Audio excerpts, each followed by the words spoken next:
Magic.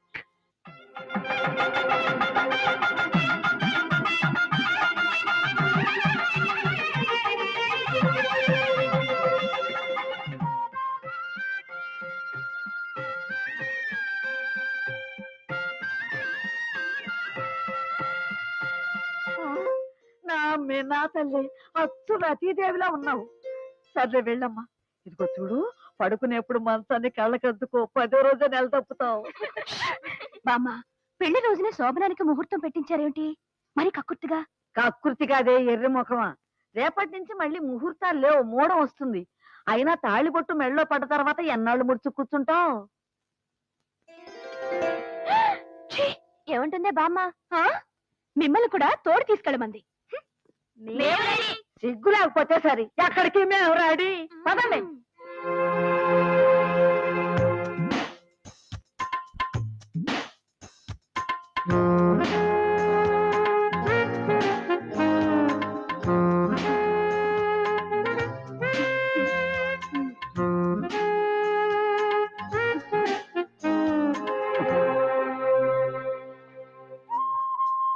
ఆ look ఏమిటి?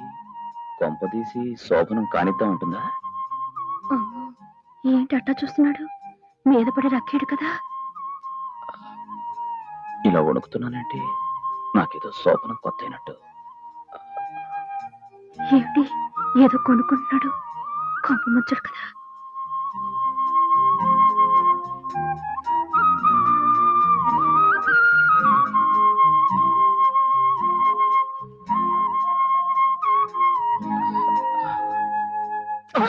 అయ్యో సారీ అండి. ఇప్పుడెలా? వద్దండి, నేను తీసుకుంటాను. పర్వాలేదులేండి, నేనే తీసేస్తాను. వద్దండి, నా మాట వినండి. ఏమండి? ఉండండి, ఉతిగా ఆరేస్తాను. ఎవరిని? నన్నా? అబ్బా, బాత్రూమ్ లో కాలు జారిపోయింది. కాస్త చూసి నడవచ్చు కదా.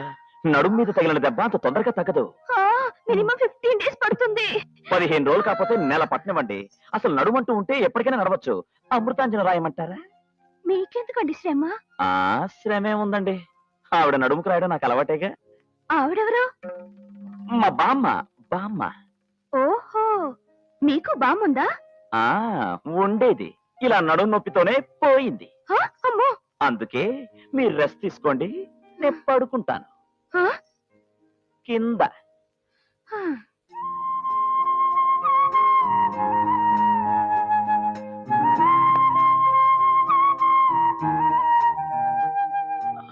అమ్మయ్యా.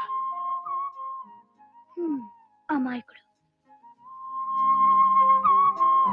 అదృష్టవంతుణ్ణి.